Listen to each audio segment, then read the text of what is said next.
Portugal, the land of explorers, once ruled the seas and forged a global empire that stretched from Brazil to Goa to Macau. Its military legacy is storied, defined by centuries of naval dominance and colonial campaigns. But fast forward to the 21st century, and Portugal's role on the global stage shifted dramatically. Today, nestled on Europe's western edge, Portugal has become a quiet but committed NATO ally, often overshadowed by larger military powers like France, the UK, and Germany. Yet beneath the surface, tides are shifting. After years of underinvestment and strategic ambiguity, Portugal is starting to rethink its military posture. The question is, can it transform from a modest regional contributor into a capable, responsive force in Europe's rapidly changing security landscape? Let's call it what it was, a slow, quiet erosion. Like many smaller European states after the Cold War, Portugal reduced its defense budgets, shifted focus toward peacekeeping and domestic priorities, and assumed NATO would offer security in return for solidarity. But this came at a cost. For years, the Portuguese armed forces suffered from chronic underfunding. Defense spending hovered well below NATO's recommended 2% of GDP threshold, barely touching 1.5% even in recent years. As a result, equipment readiness became an issue.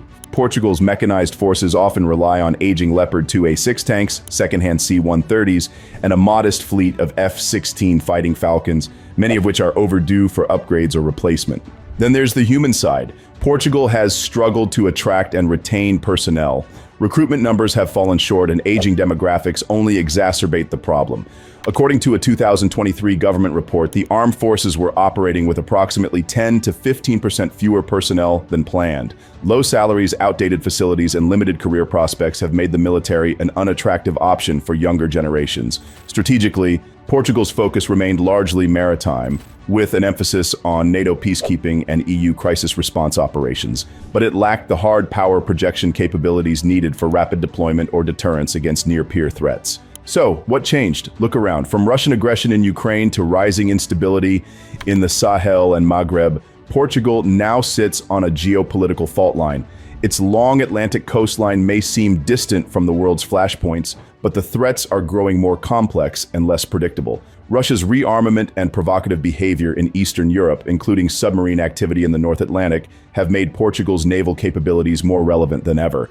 Meanwhile, instability in North Africa, especially in countries like Mali and Libya, threatens to trigger new migration waves, piracy, and terrorism risks that can spill over into Europe's southern flank. Portugal's geographic position offers a strategic advantage for NATO operations, with key military facilities such as Lajes Field in the Azores acting as a transatlantic bridge between Europe and the Americas.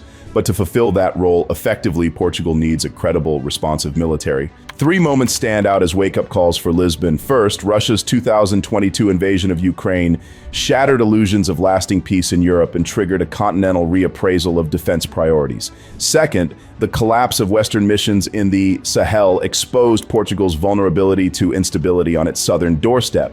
Third, growing pressure from NATO has made it clear collective defense means pulling your own weight. In February 2024, NATO Secretary General Jens Stoltenberg pointedly mentioned Portugal as one of the allies needing to match its strategic commitments with material readiness. The message was clear: step up or risk becoming irrelevant. Since those pivotal moments, Lisbon has begun charting a more assertive and proactive defense policy.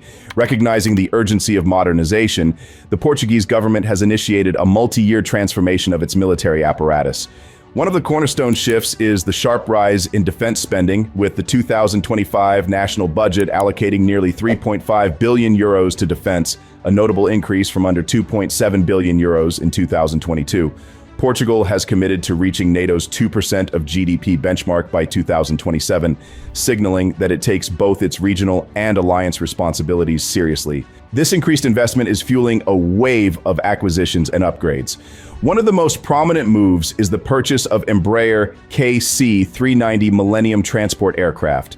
These advanced airlifters are set to replace the aging C-130 Hercules fleet, significantly boosting Portugal's air mobility and capacity for rapid deployment in crisis zones.